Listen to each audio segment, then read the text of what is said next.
Bismillahirrahmanirrahim. Assalamualaikum warahmatullahi wabarakatuh. Alhamdulilladzi faddalana min bani adama ala katsirin mimman khalaqallahu tafdila. Salatu wassalamu ala Sayyidina Muhammadin Mustafa wa ala alihi ahli sidqi wal wafa. Amma ba'du. Jamaah hafizakumullah, kita sekarang masih membahas alam dunia. Kita akan bahas sekarang bagaimana informasi Al-Quran tentang sikap manusia menatap kehidupan dunia ini sebagai orang mukmin, orang muslim, bandingkan dengan bagaimana orang kafir melihat dunia ini. Bahasan ini penting untuk kita dapat membedakan diri. Jangan kita menggunakan paradigma orang kafir terhadap kehidupan dunia. Nah, jadi kita lihat bahwa dalam Quran, orang beriman itu harus melihat dunia ini sebagai senda gurau dan permainan. Itu di Quran surat 29 ayat 64, Allah berfirman, "Wa ma hadhil hayatud dunya illa lahwun wa la'ib. Wa inna darul akhirata lahiyal hayawan law kanu ya'lamun." Dan tidaklah kehidupan dunia ini kecuali hanya senda gurau dan permainan. Tolong diterjemahan, ada main-main, salah itu. Main-main itu ya lahun, senda gurau itu. Permainan. Main-main dengan permainan itu berbeda. Kalau permainan serius, ada aturannya. Kalau main-main nggak serius. Jadi lahun, senda gurau, atau main-main, walaibun dan permainan. Wa inna darul akhirata, dan sesungguhnya negeri akhirat itu lahiyal hayawan, kehidupan yang sebenarnya. Lau kanu ya'lamun, sekiranya mereka mengetahui dengan ilmu yakin atau dengan iman. Jadi ilmu itu ada ilmu yakin, ilmu berdasarkan keyakinan. Begini, ada salah seorang doktor tamatan Amerika. Dia sekolah di Amerikanya itu sejak SMA. Jadi tamat SMP di sini, pindah ke Amerika, terus sampai dapat doktor. Pulang ke Indonesia ini, ternyata dia berubah keyakinannya bahwa agama itu semua bohong.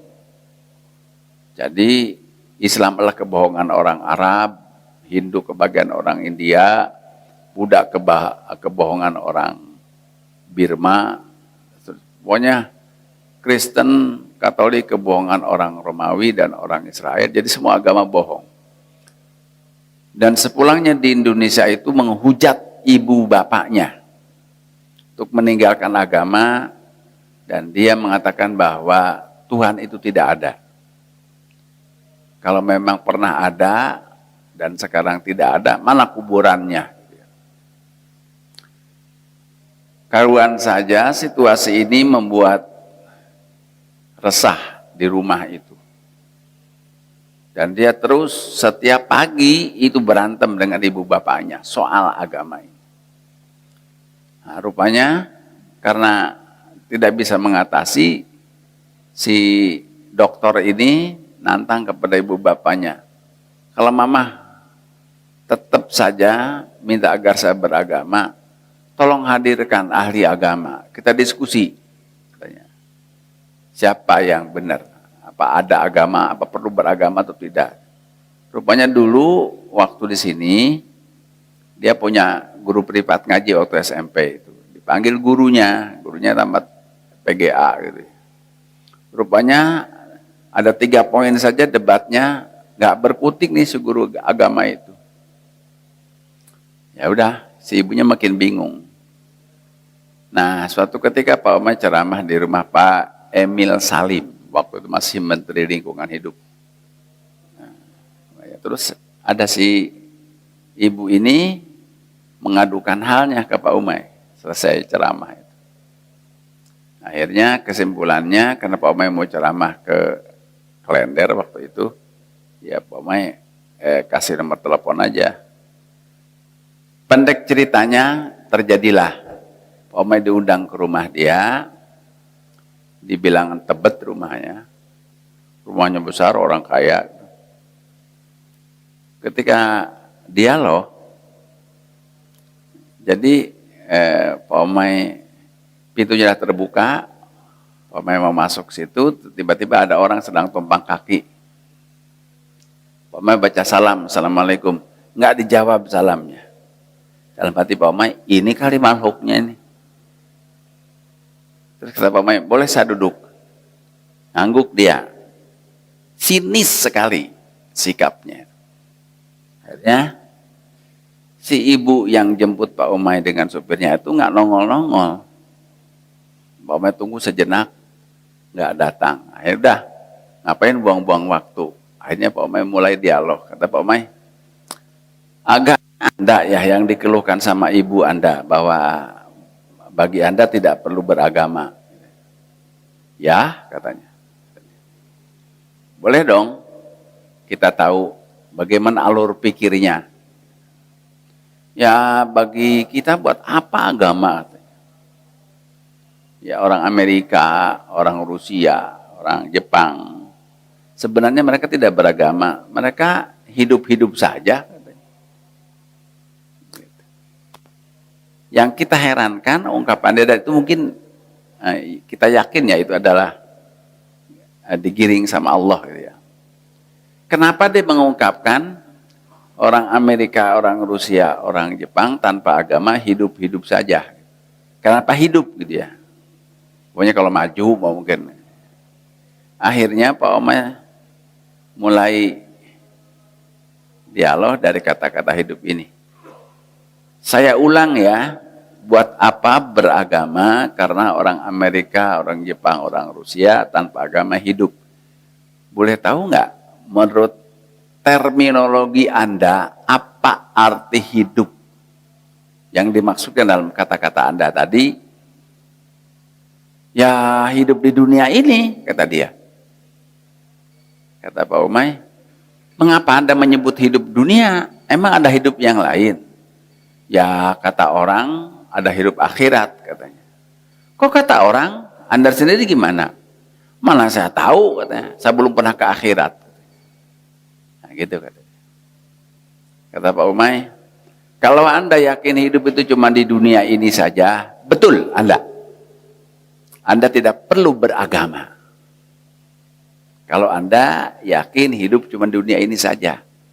Karena kerbau, sapi, ayam, dan binatang-binatang lainnya hidupnya cuma di dunia. Karena itu mereka tidak perlu beragama. Jadi boleh tidak beragama asal Anda seperti kerbau. Karena hidupnya di dunia. Binatang itu habis dunia, habis perkara. Kalau manusia habis dunia menjalani kehidupan akhirat. Dia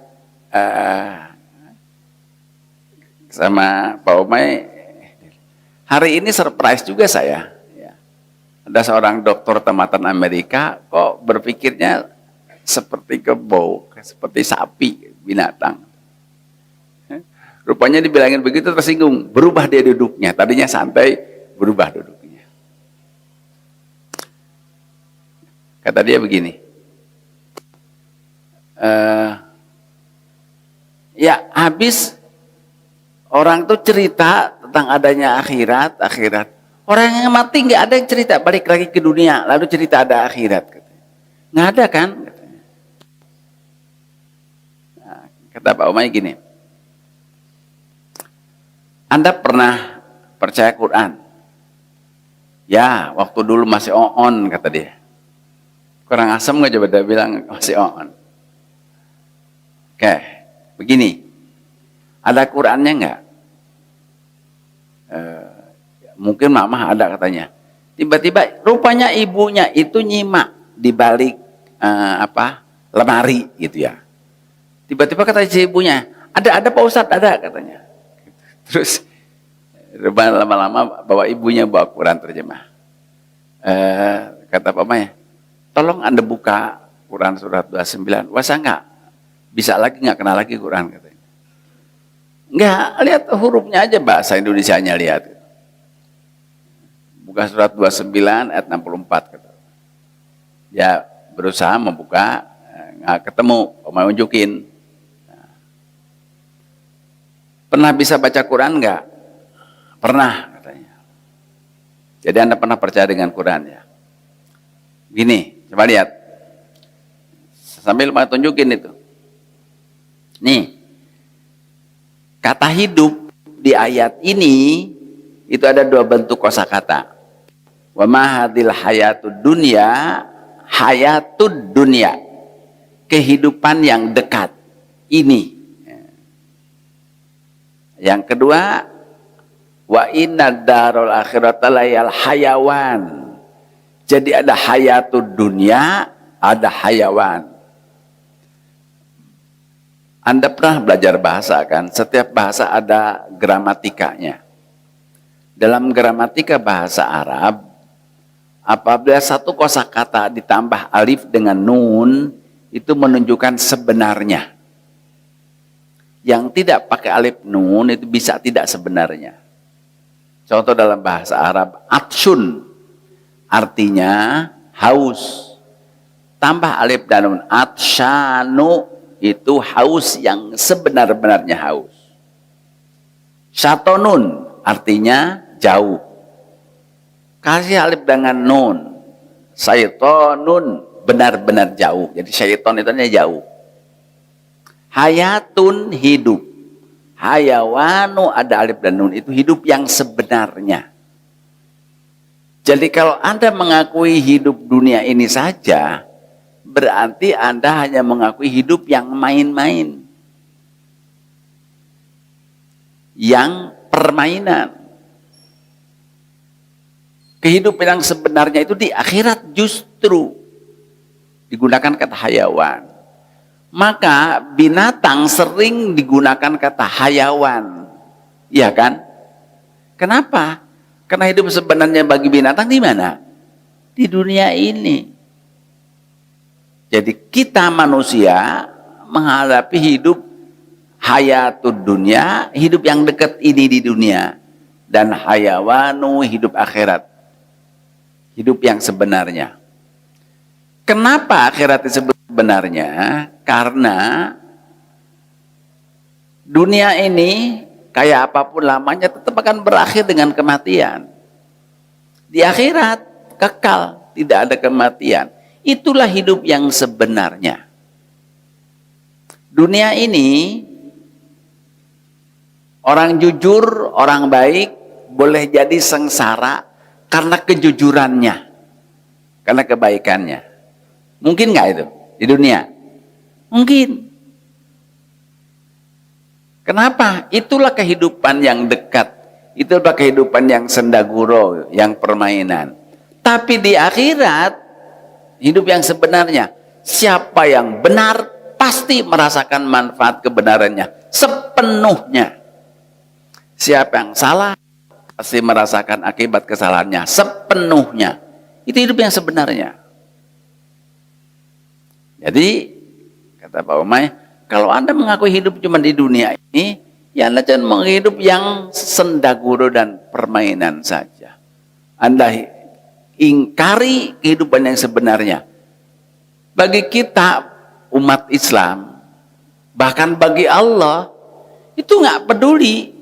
Anda mau beriman silakan, mau tidak juga silakan.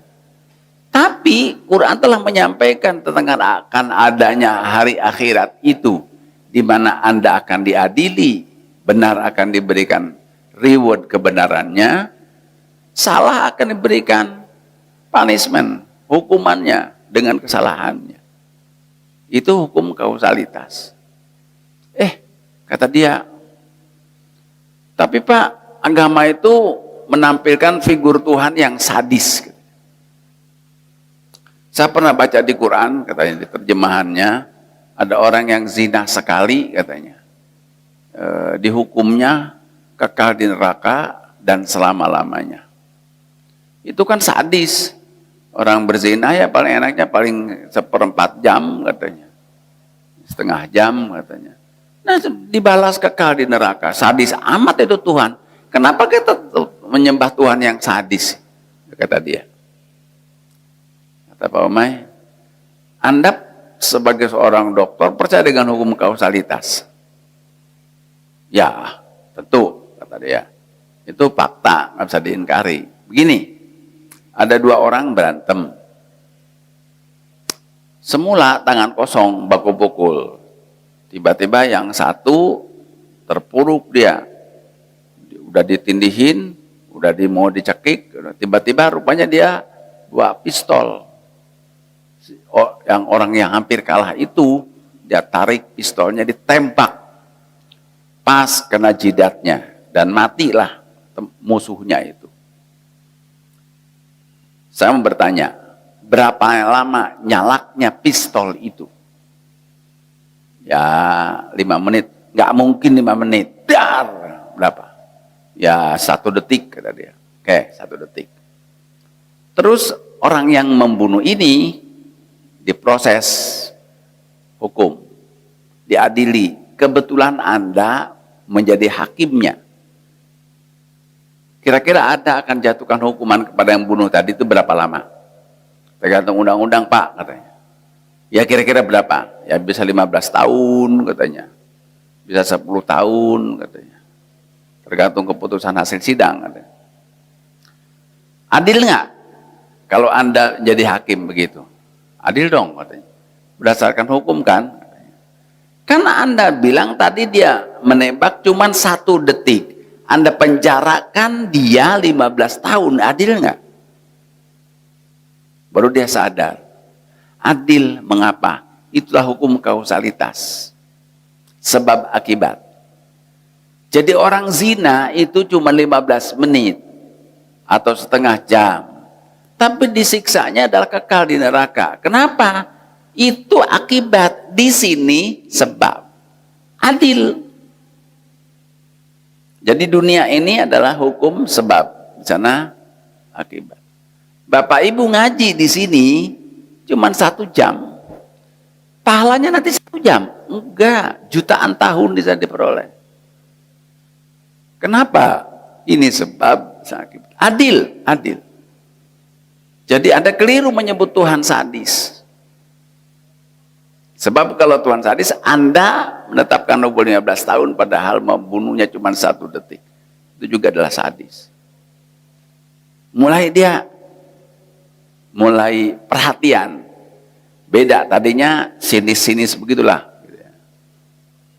Terus, apa kata dia? Tapi Pak gini, agama itu bertentangan dengan hak asasi manusia. Kata dia, secara natural manusia itu lahir ingin bahagia.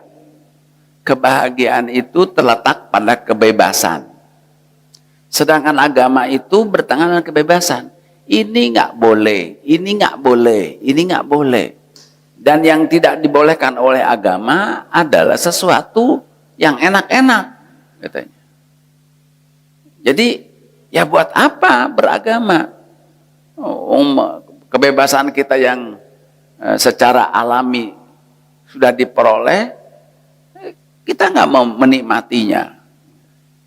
Ya kata dia, buat apa beragama? Karena bertentangan dengan kebebasan. Kata Pak Umay, gini, Anda ini ingin bebas apa ingin terikat? Ya ingin bebas dong. Disitulah kebahagiaan.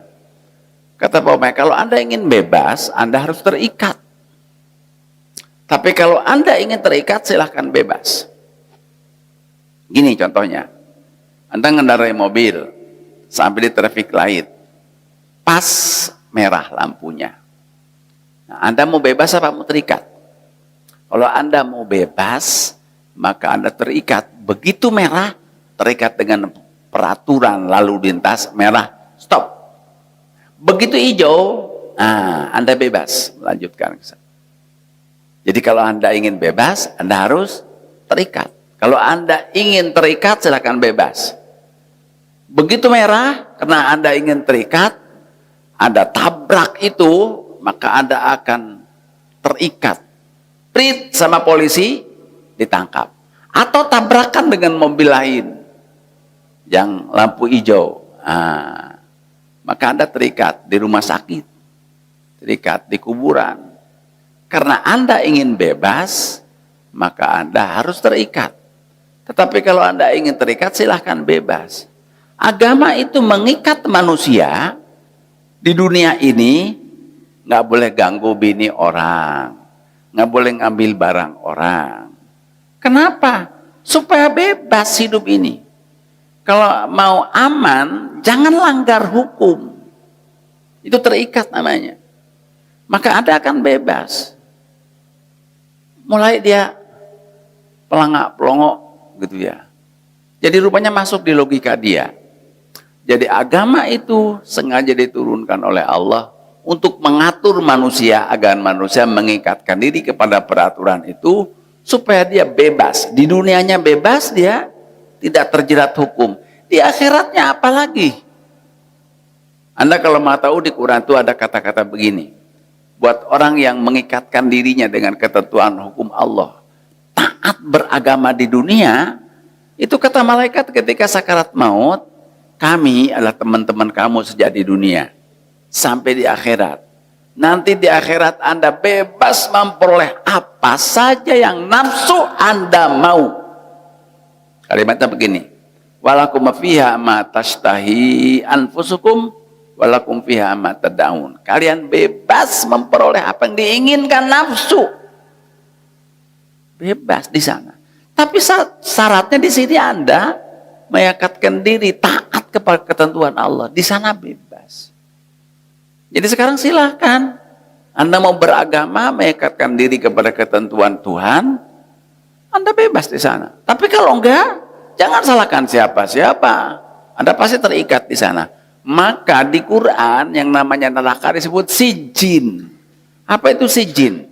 Penjara. Apa penjara? Mengurung kebebasan orang. Kenapa? Tadinya dia bebas, maka dikurung sekarang. Jadi terserah. Rupanya dengan tiga hal itu mulai dia terbuka. Tapi jujur ini pengalaman ya, pengalaman pribadi jujur.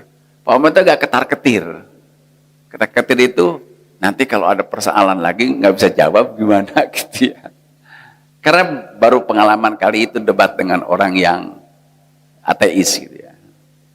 Akhirnya dia bilang, tapi Pak, jangan tapi Pak sekarang. Anda masih ingin diteruskan diskusi ini, tolong telepon saya, kita janjian. Kata Pak Omay gitu. Nah, tapi renungkan, 3 poin ya. 3 poin tadi yang sudah kita bicarakan. Dan Anda harus memahami, karena Anda dikaruniai otak, akal oleh Allah. Gunakan itu. Baik Pak, katanya. Akhirnya udah, Pak Omay pamit. Bapak Ibu sekalian, pengalaman lumayan manis itu. Sampai Pak Umay debat dengan orang itu berapa? 17 kali. Terakhir di restoran Ayam Suharti Pemuda. Terakhir. Itu si dokter itu sampai sedang makan, wah, ngobrolnya ke sana kemari, nyerang Islam habis-habisan. Rupanya yang dibaca adalah buku-buku komunis. buku-buku ateis. Tapi subhanallah, Al-Quran itu menjawab soal-soal gitu. Dan Pak Umar setiap mau bertemu dengan dia selalu berdoa, ya Allah, bimbing hamba untuk meyakinkan orang yang meragukan engkau. Itu aneh, setiap diskusi jalannya ada aja gitu. Ingat ayat ini, jawab. Yang ke-17 kali dia nyerah dan, Pak, kalau begitu mungkin nggak Allah mau menerima saya? Katanya. Bilang, kenapa tidak mungkin? Allah tuh Maha Pengampun. Nangis dia sampai akhirnya nangis di dengkul Omai kursi itu maka. Sekarang dia kembali ke Amerika kerja di sana. Jadi orang Islam harus melihat dunia ini sebagai apa? Sebab. Sebagai senda gurau. Sebagai permainan. Orang Islam harus meyakini 100% bahwa kehidupan yang sebenarnya, kehidupan alam akibat adalah akhirat. Itu seharusnya orang Islam. Maka di ujung ayat ini kata Allah apa? Laukanu ya'lamun. Sekiranya mereka itu mengetahui dengan ilmu yakin, dengan iman. Jadi orang iman harus melihat dunia sebagai senda gurau dan permainan. Apa kesimpulannya? Kalau orang Islam melihat dunia sebagai permainan dan senda gurau, maka kita hidup tenang. Bagaimana tenang? Miskin saya ini senda gurau permainan. Yang harus saya hindari miskin akhirat. Di sana miskin yang sebenarnya. Sakit dunia. Sakit saya ini senda gurau permainan. Nggak boleh putus asa. Sakit yang harus saya hindari sakit akhirat neraka. Harus begitu. Demikian ketika kita sehat, senang, bahagia. Jangan lupa diri. Sehat, senang, kaya itu adalah senda gurau di dunia ini. Yang harus jadi dambaan bagaimana kaya, senang di akhirat. Begitu harusnya orang Islam menatap kehidupan dunia ini. Bagaimana bedanya dengan orang kafir? Insya Allah dalam pertemuan mendatang, semoga Allah membimbing kita di jalan ridho-Nya. Subhanakallahumma bihamdik, asyhadu an la ilaha illa anta, astaghfiruka wa atubu ilaik. Alhamdulillah, alhamdulillahirabbil alamin. Assalamualaikum warahmatullahi wabarakatuh.